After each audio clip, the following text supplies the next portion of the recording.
Mine on? All right. What time are we starting? Quarter after?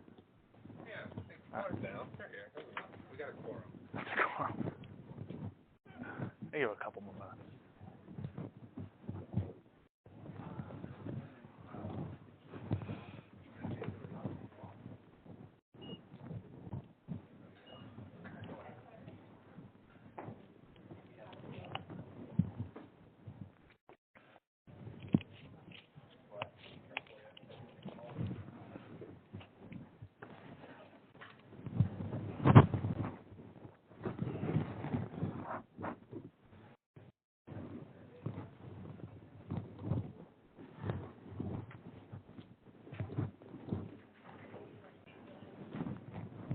All right, I guess we'll get started. So for those of you who don't know me, I'm Mike Lewis. I'm one of the hospitalists. I got tasked with electrolytes, nuts and bolts.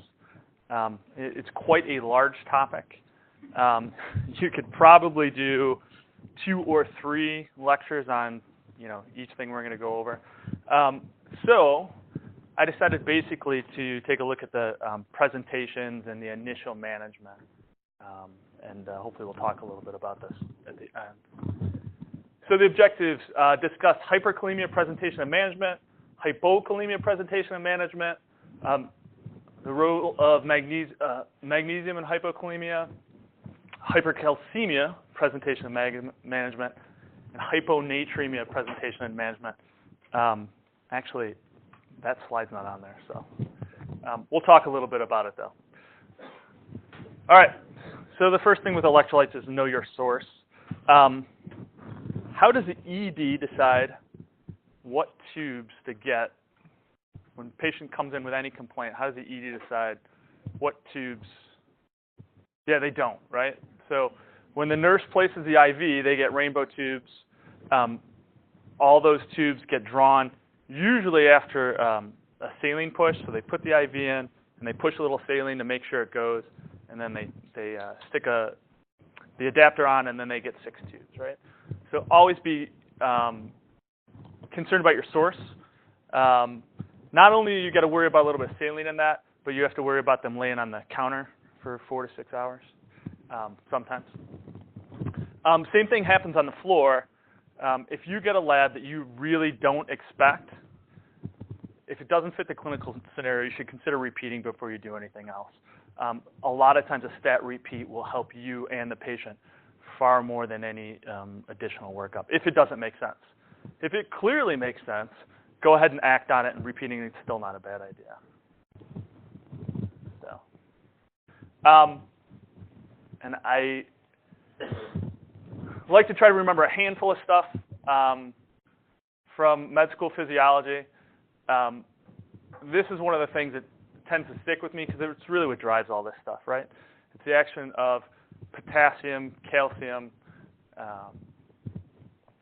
and sodium in the cardiac cycle. Those are the terrible events and the things that we need to recognize and some of the signs that we're going to talk about. An easier way to look at it is the sodium and the potassium and the calcium tend to flow throughout the different cycles, and those are going to lead to what your EKG changes are. So in phase 4, the potassium is an influx. In phase 0, the sodium is an outflux. Phase 1, the potassium is an influx. Phase 2, it's an efflux and an outflux. And then in phase 3, the potassium is out again. All complicated. But as you can see, when you overlay them on the EKG, those are the cause of the EKG changes and tend to make things a little more straightforward when you're looking at it. Oh, that's a terrible slide. So where is all this regulated? It's all regulated in the kidney. The point of this was not to get you to remember all these transporters, but the complex relationship, and that it's not only these ions that are at play, it's also the acid base. So all of these are positively charged ions, except chloride, obviously. the major players in acid-base are obviously hydrogen and bicarb. And when you get derangements in those, it drives derangements in the cations. So if you forget to fix the acid-base while you're trying to fix the cations, this stuff will not work. It will be very complicated, and you can get into lots and lots of trouble. So. All right, so the first case. So we have a 61-year-old female presented to the ED with a complaint of, I feel like I'm going to die. So she reported being in her usual state of health until 7 days prior, when she developed cold-like symptoms, or what we a lot of times call flu-like symptoms. She got prescribed Bactrim for upper respiratory tract infection, completed 4 days of the antibiotic at the time of arrival in the ED. She reports 2 days of progressively worsening shortness of breath, fatigue, and 1 day of chest pressure and shortness of breath. Prior to her arrival, she experienced an acute increase in the generalized weakness, rendering her unable to ambulate without assistance. Also, she reported nausea and diaphoresis, no other accompanying symptoms. What does this sound like?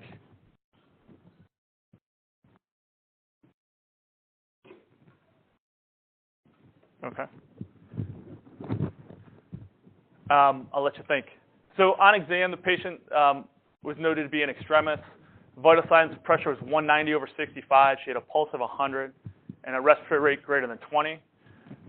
She's pale and diaphoretic in appearance, unable to sit upright on the stretcher without assistance, moderate respiratory distress with tachypnea and increased work of breathing.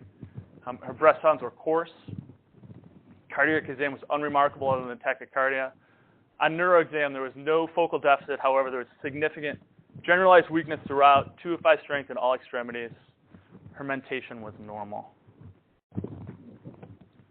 Any ideas? What's going on with her? All right. So this is her EKG. Anybody want to give a stab at it? What's the thing that jumps out at you? Peak T waves. So now you have an EKG with peak T waves, her taking lisinopril and Bactrim, and it's hyperkalemia, right? And hyperkalemia is one of the things, unfortunately, these syndromes are all fairly close to each other. Hyperkalemia can present with weakness. There's usually not reported mental status changes. And what was the inciting event in her? The Bactrim. There's been a handful of cases of Bactrim alone because it chemically is like amiloride. It works in the distal tubule, and it stops potassium release. So there's been a handful of cases of just Bactrim causing hyperkalemia. There's been tons of cases of Bactrim and lisinopril causing hyperkalemia together. So. All right, so this lady had severe hyperkalemia. She's 8.5. And so there's wide blunted QRS with a near sine wave appearance, and there's no P waves visible. So when they're talking about the sinusoid pattern, it's like this, which you would fear would devolve into torsades. And the P's, they're here, but very suppressed. All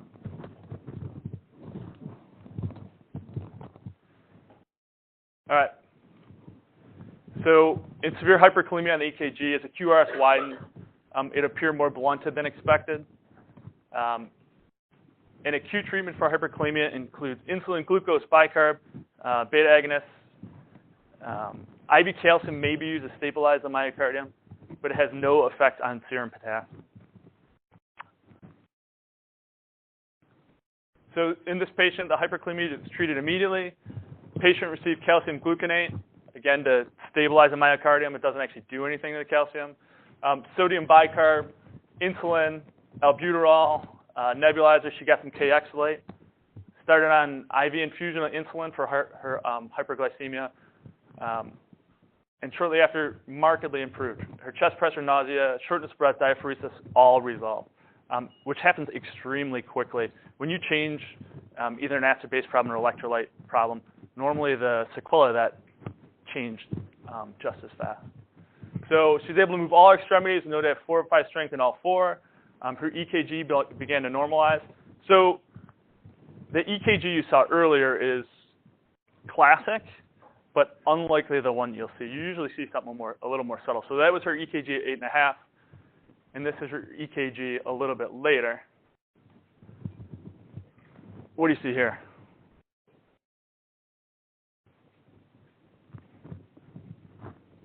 It's a lot more subtle than the peak T waves. So you have some ST depressions. You don't really see P's anywhere. Those are the major findings. It's subtle, and this is far more likely what you'll see than the peak T waves. So yeah, QT shortening, QRS widening, PR prolongation.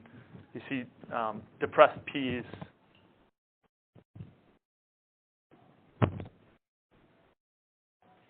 Yeah, here's just a bigger shot. So here's your T-wave depression. Here's your QRS widening. And like I said, you really can't see P's in there. And that's at 7.1. All right, so 2 hours later, the patient experienced return of all her symptoms. Labs were checked, showing the findings of hyperkalemia and normal creatinine. Hyperkalemia protocols repeated. They placed a catheter, and she was admitted to the ICU. Why did this happen? Why did everything get better and then all of a sudden get worse? Yeah, so every intervention except the K-oxalate, which binds potassium in the colon, is temporary. You're just shifting extracellular to intracellular, which will resolve all the symptoms, which is what you want. But if you don't fix the problem, it'll go away. And you have to have a bowel movement. It's not enough to bind it. If the potassium sits bound in the colon, it will eventually get reabsorbed. So treatment for hyperkalemia, membrane stabilization, the IV calcium that we talked about. You'll see hypertonic saline listed. It's really dangerous. I would not advise hypertonic saline as the initial treatment unless you talk to your MICU fellow. Calcium gluconate's safe and stabilizes the membrane pretty well. To redistribute insulin drives the potassium into the cell. But as soon as you stop the insulin, that process stops. Albuterol, the same thing. It'll cause tachycardia, but it will decrease the insulin for a couple hours. The primary long-term treatment are excretion. So you can excrete with a loop. IV Lasix is wonderful for this. Sodium bicarb as well. K-oxalate to bind it, and the ultimate treatment, of course, is always dialysis, right? To chemically or osmotically get it out of the blood. So, all right. So that's hyperkalemia. So here's another case. So this is a 39-year-old woman in excellent health with a history, a chief complaint of weakness in her lower extremities. She gave a history of intermittent vomiting for the past 2 months that was worse over the past 3 days. 2 weeks before admission, she was found to be positive for H. pylori, was treated with amoxicillin, clarithromycin, and lansoprazole. 1 day before admission, she was seen in the emergency department complaining of 3 days of vomiting. Serum lipase was mildly elevated, and she was diagnosed with mild pancreatitis. Serum potassium concentration was 3:1. She was treated with IV fluids and Phenergan and sent home. On the day of admission, she is noted to have bilateral lower extremity weakness, inability to walk without a cane, profound fatigue. She's also stated that she had been having intermittent leg cramps and that she had been told previously that she had a low serum potassium level on several occasions. So continue with the HPI. Unremarkable except for migraines. She took no meds on a regular basis. She had a normal American diet. Married with one child, no tobacco, no alcohol, no drug use. No occupational exposures. Her mother died in her 70s, thought to be scleroderma or SLE. Her father died at 81. And she had 2 living brothers, one who had discoid lupus. Review of symptoms was unremarkable. So on exam, she hit weak and shaking with any exertion. Her vital signs were 98. Her heart rate was 100. Respiratory rate was 20. Blood pressure was 113 over 85. Her stat was 99 on room air. She had pink conjunctiva. Oral mucosa was dry. Lungs were clear. Heart was normal. Abdomen was mildly obese with normal bowel sounds. Mild right upper quadrant, epigastric tenderness. The neurologic exam was normal except for motor strength. It was 4 out of 5. 3 out of 5 in the proximal extremities, 4 out of 5 in the distal extremities, and 1 out of 5 in the proximal lower extremities. Hyperreflexing and gross tremor with extended efforts. All right. So anybody ideas on what's going on? Hypokalemia, right? We talked about hyperkalemia, hypokalemia. You'll see the EKGs are very different. What do you notice about the EKG in hypokalemia? Huh? A little bit louder? It's kind of depressed. You just kind of have lower amplitude everywhere.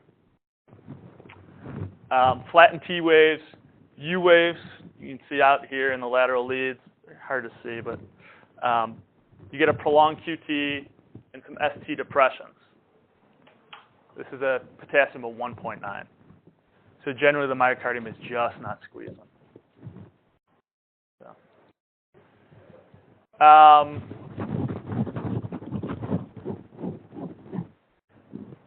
I gave you 2 EKGs for hyperkalemia because generally as the potassium gets higher, the EKG findings get more profound.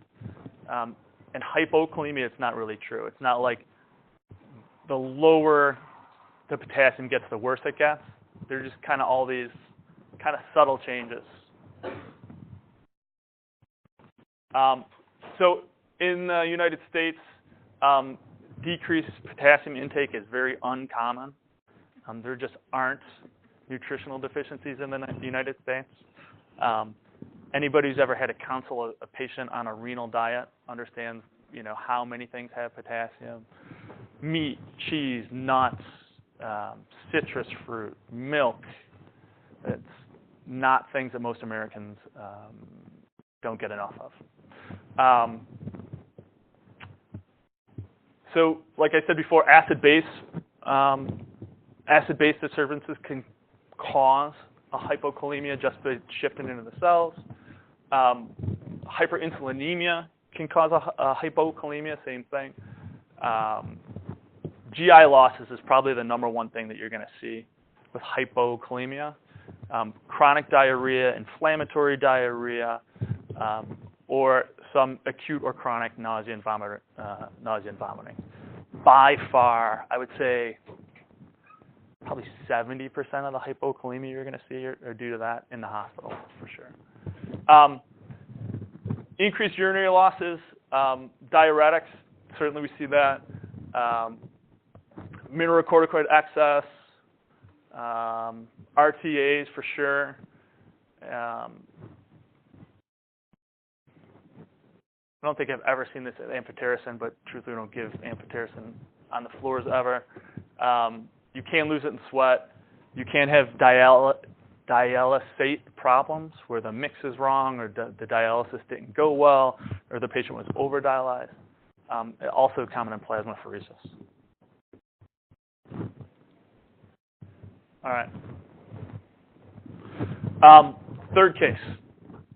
So a 46-year-old woman stopped by airport police for erratic driving, sent by ambulance to the emergency room with initial complaint of generalized confusion, which started approximately 24 hours before.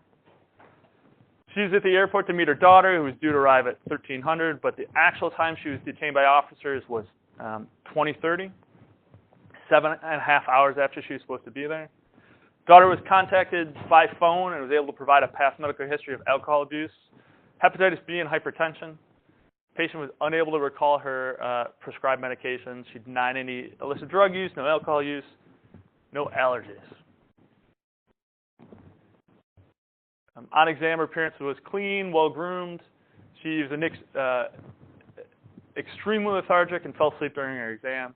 Her initial vital signs were she had a GCS of 15, blood pressure of 199 over 118, heart rate of 77, respiratory rate of 18, sat was 98, and a temperature of 97.8. Her EKG showed sinus rhythm was 70 in the 70s. Patient's physical exam was essentially unremarkable. What does this sound like? So you basically have 5 choices, right? Hyperkalemia, hypokalemia, hypercalcemia, hypomagnesemia, and hyponatremia.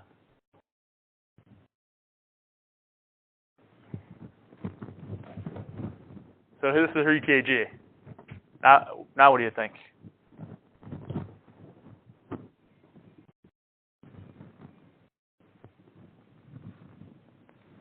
So she's altered mental status, and you have these really peaked QRSs that are really narrow, right? So hypercalcemia. So in hypercalcemia, you see abbreviation of the ST segment. You see in the lateral leads, a T wave looks like it starts right here.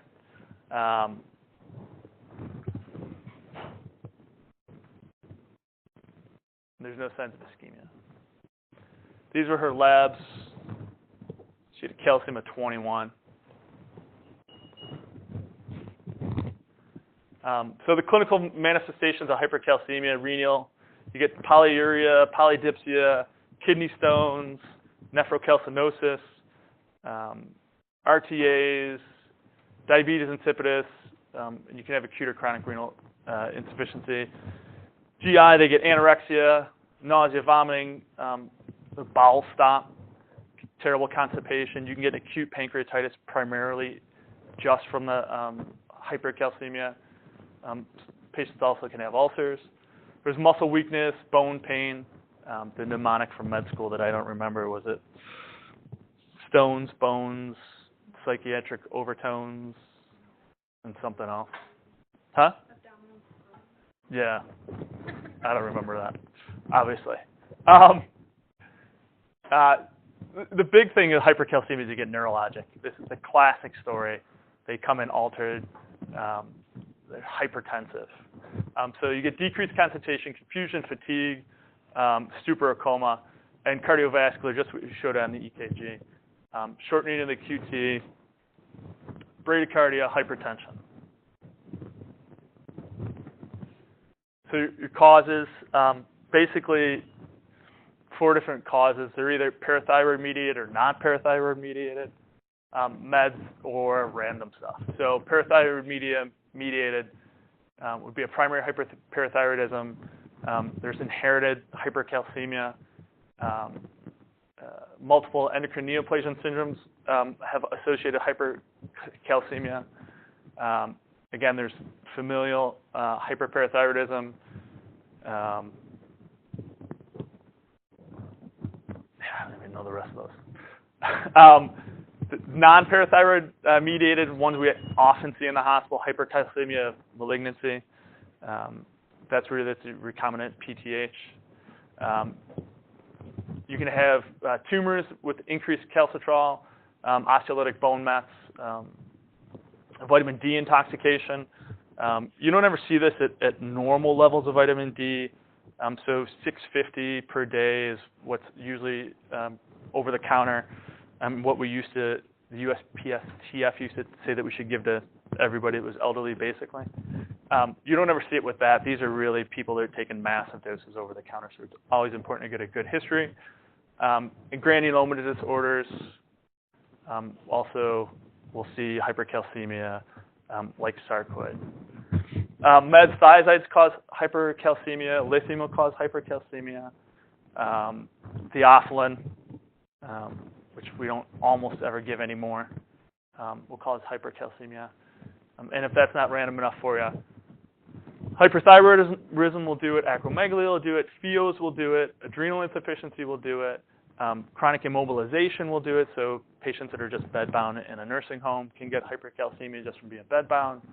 TPN, one of the multitude of problems TPN causes is hypercalcemia, and milk alkali syndrome as well. So the treatment. So if somebody comes in to the emergency room, or you pick this up on the floor, what's the number one thing you want to do? Fluids, and lots of fluids. So one, you'll just dilute it out. Two, you'll get the kidneys working again. And usually you can get, in a very short period of time, you can get a pretty good decrease in the hypercalcemia. Bisphosphonates. I would caution you about giving bisphosphonates. It is certainly a part of the treatment. But usually we jump to the bisphosphonates a little bit early. And what tends to happen is we get a recurrent hypocalcemia. And between the volume expansion and the calcitonin, which we'll talk about, you can get some really big changes fast, certainly enough to get out of the mental status changes and get you down to a reasonable calcium, like 13, 14. That usually clinically stabilize the patient. We see a lot of times when people come out of the ICU that have been given big doses of bisphosphonates, that we will struggle for 4 or 5 days after the fact. So patient stabilizes, the bisphosphonate kicks in 48 hours later, we'll have 5 days of hypocalcemia or longer once the bisphosphonate kicks in. So as long as the altered mental status changes improve and the numbers improve, I would generally caution you that the bisphosphonates can probably be held off until the next day until the discussion can be had with an attending. Sometimes you can use steroids to help with the hypercalcemia. It changes the metabolism of vitamin D. It stops intestinal absorption. It's pretty rare. We usually only do that in malignancies.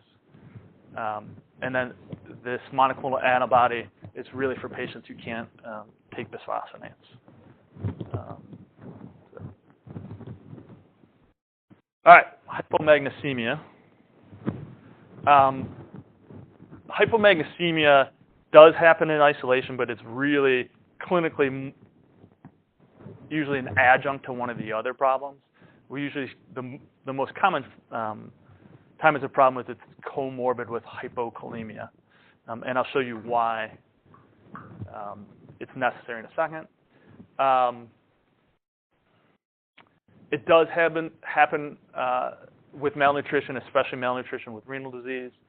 The symptoms are vague, and if hypokalemia, hyperkalemia, and hypercalcemia is difficult on exam, you're never going to be able to pick up a hypomagnesemia on exam. This is primarily something you're testing for.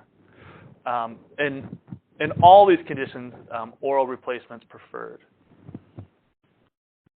So hypomagnesemia, you can have decreased intake. Again, GI losses just like hypokalemia, diarrhea, malabsorption, pancreatitis, fistulas. You can have renal losses. The consumption of alcohol causes you to waste magnesium in the urine. This is probably, I can't tell you the percentage, but we see a huge amount of alcoholics with hypomagnesemia and really profound hypomagnesemia to the point where they tend to go into kind of like a refeeding syndrome because their stores are just so depleted. You can also see it with certain nephrotoxic drugs, theophylline, and there is a primary renal magnesium wasting syndrome, but super rare. All right, so why do we need magnesium? why do we need to replete magnesium when we replete potassium? It's because all these are cations, and if you don't have enough magnesium in the cell, it drives potassium out into the urine, and you waste potassium, which is why in resistant hypokalemia, the most common cause is because they have comorbid hypomagnesemia. So I inadvertently left out hyponatremia in this because I had it in a different presentation, and I meant to drop in the slides, and I didn't. So how does hyponatremia usually present? Same way all these other ones do, right? So you get some altered mental status, nausea and vomiting, vague muscle cramps. What's the number for hyponatremia where it goes from being a floor patient to an ICU patient? Yeah, right? You called me a little while ago. By the way, you guys might not remember the stuff off the top of your head, but when you're rotating through the ED and you call me and I say, no, I can't take that patient, a lot of this stuff the numbers will click. So, yeah, in this hospital, our protocol is less than 120 as an ICU patient. The reason that is because your risk of seizure drastically goes up when your sodium is less than 120. So how fast should you correct hyponatremia? What's the new guidelines on correcting hyponatremia?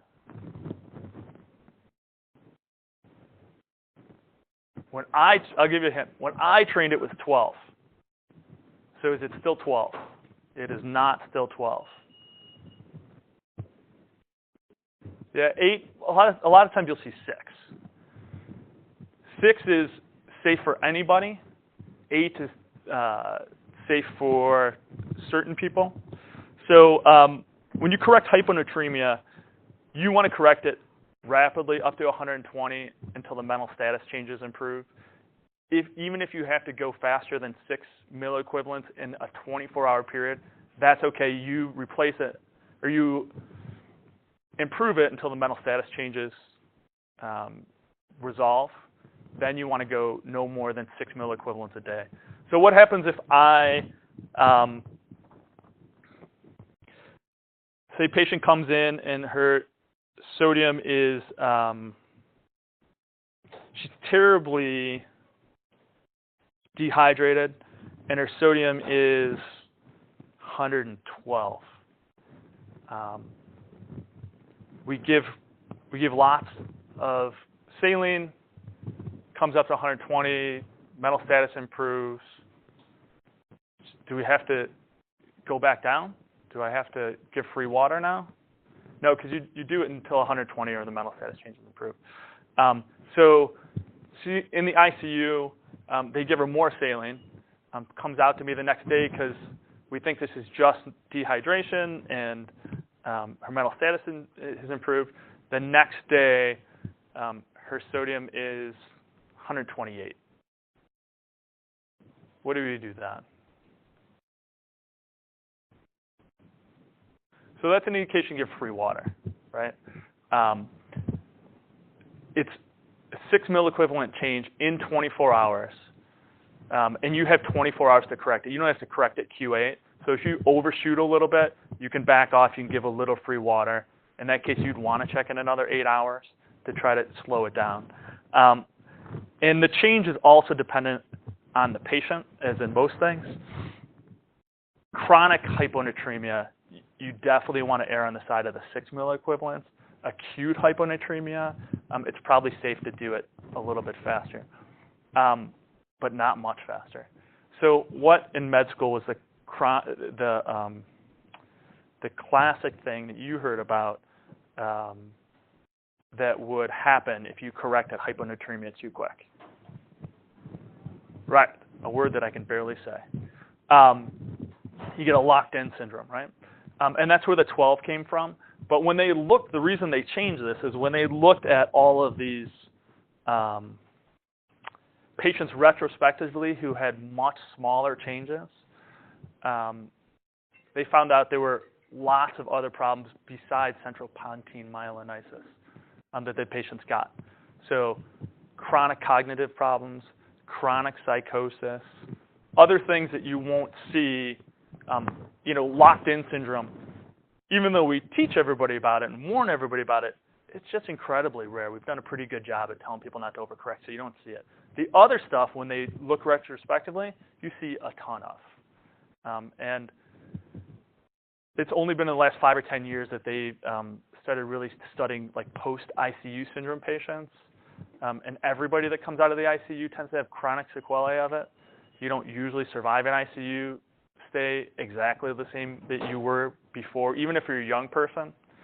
But as they started to do more and more research on this, they said in this set of patients that their outcomes are worse even than your general ICU patients. And this is what we've ascribed it to, is the rapid correction of sodium. So now, if on the other hand, somebody's young and the dehydration is acute, let's say they ran a marathon or something like that, it's safer to go faster than the 6 milliequivalents a day. And the reason that's important to know is because a lot of these people, when you correct them a little bit, will auto-correct very quickly, and you'll be fighting. If you tried to keep them to 6 milliequivalents, you'd be fighting with free water for 2 or 3 days.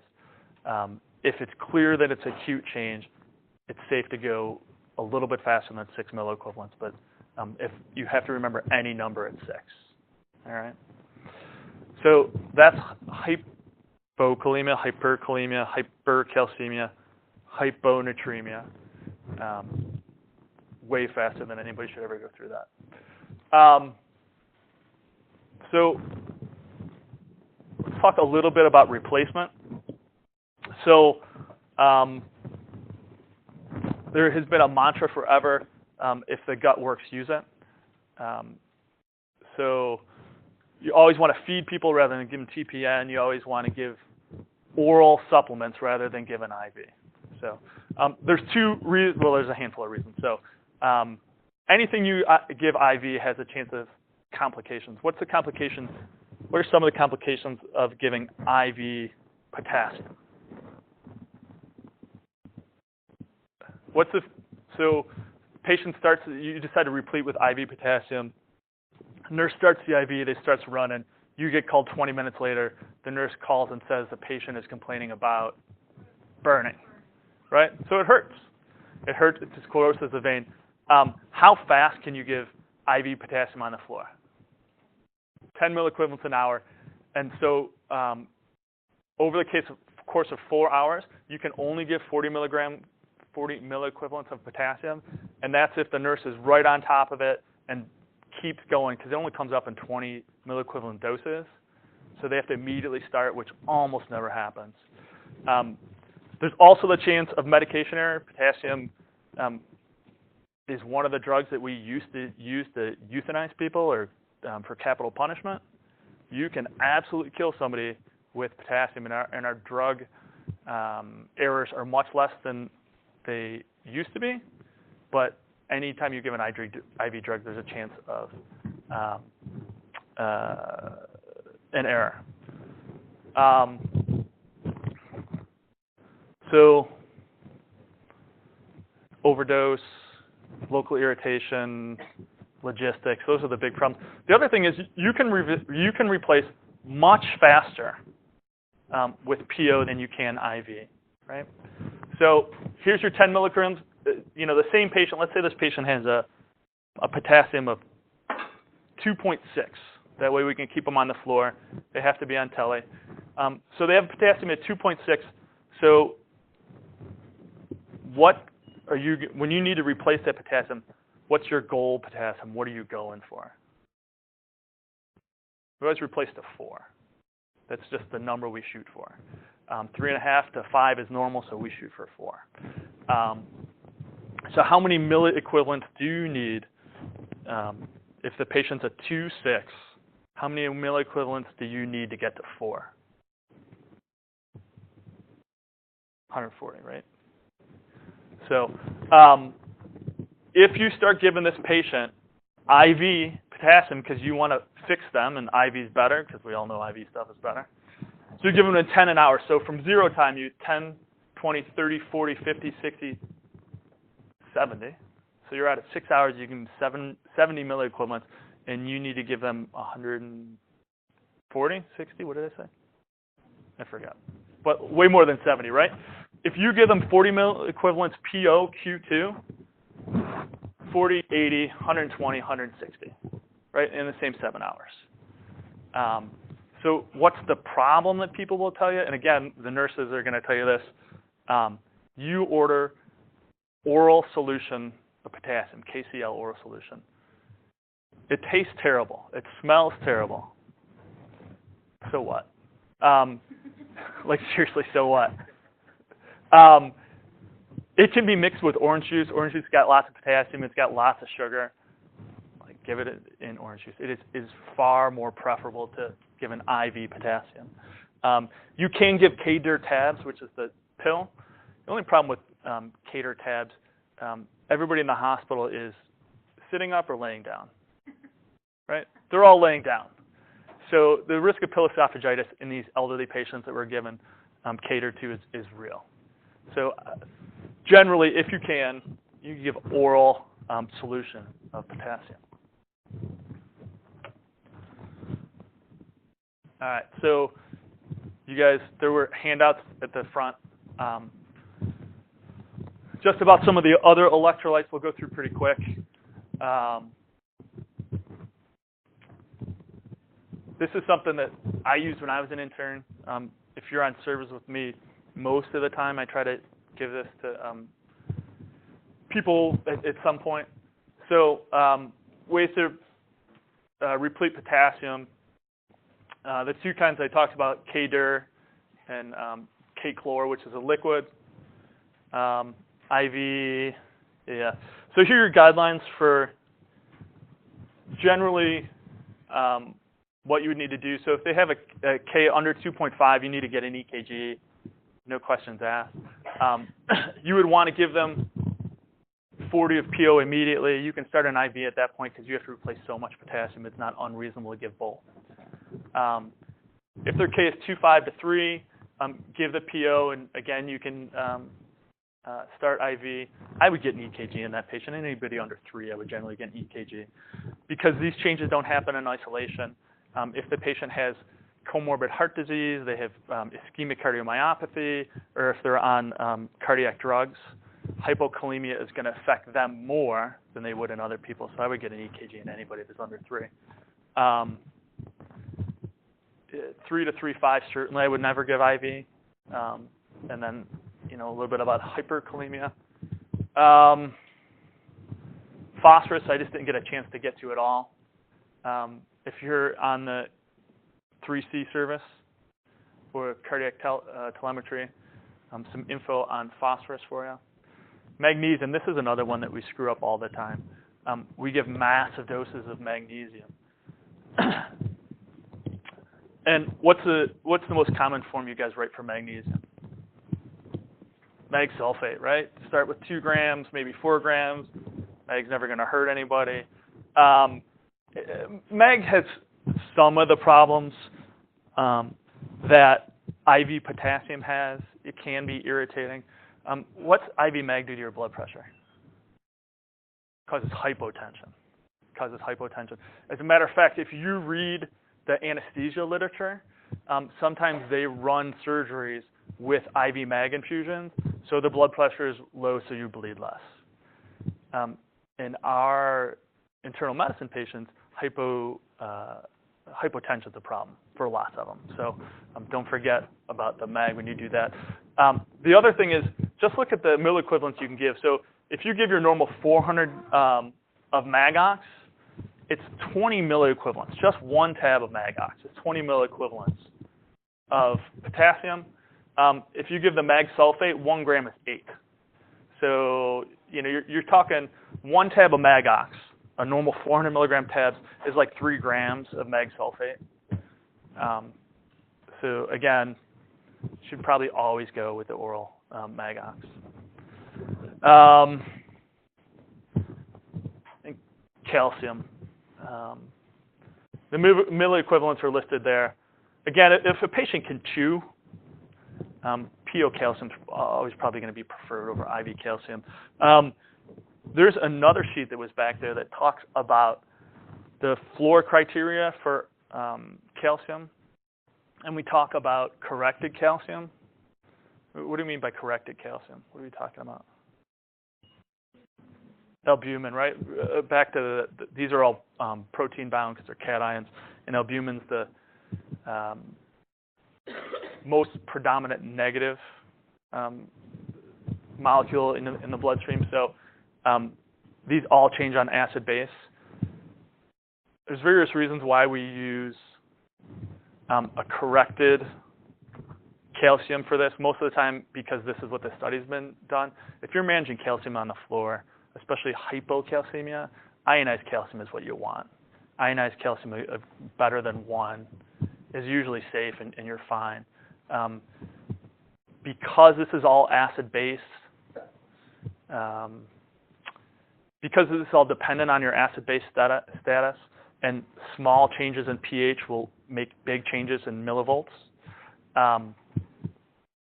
it changes so fast that ionized calcium is generally far more useful than corrected, although we use corrected for the floors to determine who's safe because that's what the studies were done on. So,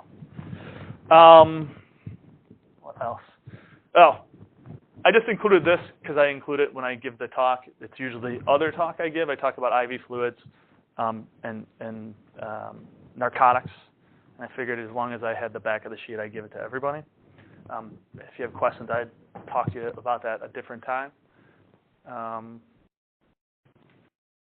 Oh, this is a throwaway slide. So I mentioned that in the patient with comorbid cardiac disease, these changes in electrolytes are going to be a lot different.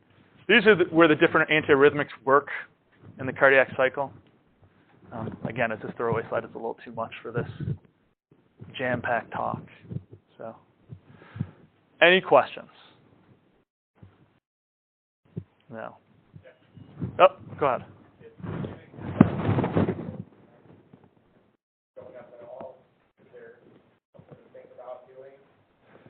Well, you would think about why you're repleting it and what's going on. And most of the time is if you're repleting something and it's not getting better, it's because they're not absorbing it or there's a loss. So that would be an indication to go to IV. Or also ask the nurses, like, how much are they really putting out? Where we go? On this little sheet, if you look under the IV fluids at the bottom, the daily body fluids tells you how much of what people put out from everywhere. So if they have an NG tube, which is something that we miss a ton, they lose a ton of electrolytes out of NG. Diarrhea, also a massive amount of electrolytes. Small bowel, so if they have an ileostomy, you lose a massive amount of electrolytes that way. So if you're repleting them and it's not working, I would wonder if they're actually absorbing it, which is an indication to give IV, or if they're losing it, which is an indication that there's something in the chart you're not picking up. So, anything else?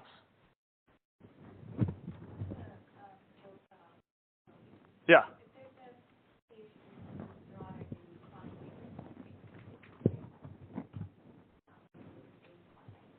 Yeah.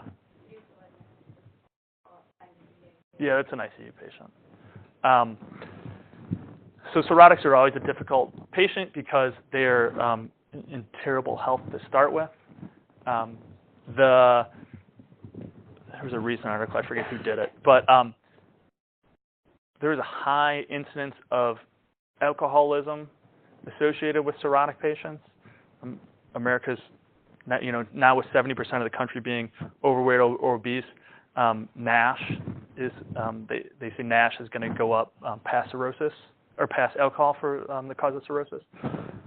But in the cirrhotic patients, they're at risk for seizures just because they're hyponatremic. They're at risk for seizures because of the comorbid alcoholism. So yeah, generally less than 120 is pretty strict.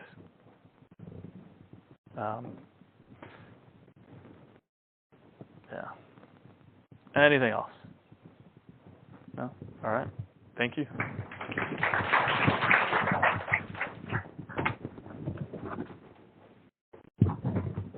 Was this thing on? Oh, you're welcome.